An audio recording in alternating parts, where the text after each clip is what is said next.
What up, students? I have missed you guys. Hopefully, you guys have missed me too. But let's keep making the most out of this situation. We know it isn't ideal, but we can still get some learning on. We can still have fun. First of all, I want to know how you guys are. So, if you haven't emailed me yet, I know some of you have even wrote letters and things like that and emailed them to me. Go ahead and send me those letters. Let me know how you're doing. I want to know that everybody's okay. With my family, we're all pretty good, doing good. Still learning every day, still working on our drills and stuff. So if you're a member of that basketball team, make sure you're on it as well. This week we're going to focus on MELTS. That is our forms of energy. M stands for mechanical energy. The E stands for electrical energy. The L stands for light energy. The T stands for thermal energy. And the S stands for sound energy. All right, so what are those things? Mechanical energy, as we learned, this all should be a review, is energy in motion. Any type of moving, turning, anything like that where you show motion is going to be your mechanical energy. Your electrical energy is if I see something that requires a plug to be plugged in order for it to work. If I see a plug outlet, I know that that's some form of electrical energy.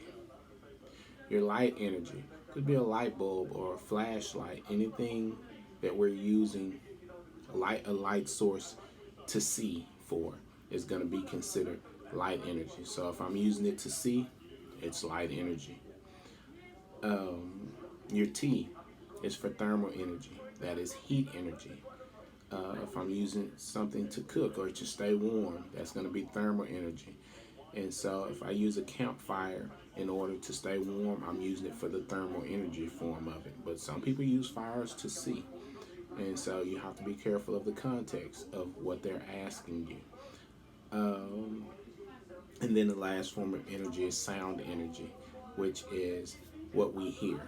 All right, the radio, the TV, those are forms of sound energy. Somebody could have dropped something and broke a dish in the kitchen and you heard it. That is a form of sound energy. So that is MELTS. M for mechanical energy, the E for electrical energy, the L for light energy, the T for thermal energy, and the S for sound energy. Now what I'm going to have you do this week, and I made a video so that the instructions can be a lot more clear, is you're going to give me a one-page paper on those 5 types of energy that you see around your house. One form of mechanical energy, one form of electrical energy, one form of light energy, one form of thermal energy, and one form of sound energy.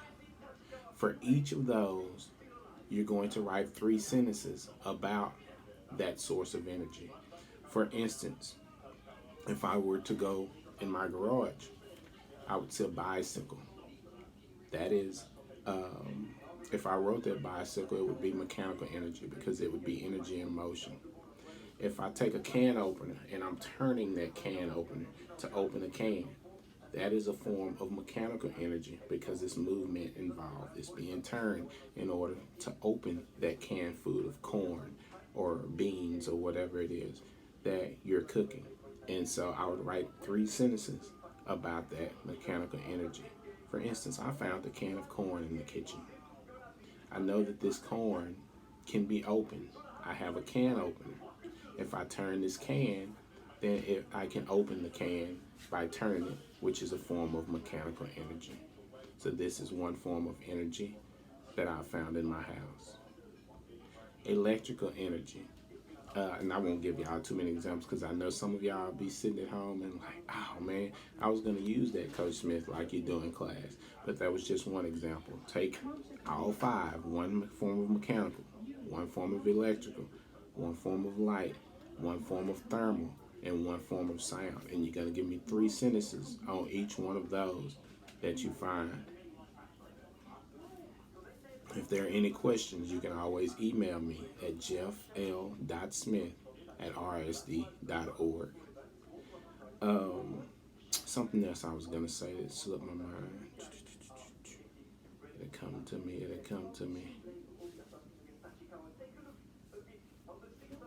Anyway, Also, make sure you guys are emailing me to let me know how your summer, not your summer because we're not on summer vacation yet, but how your extended spring break is going, which we're really not on spring break anymore because we're working once a week. That's what I was going to say. That led me to this.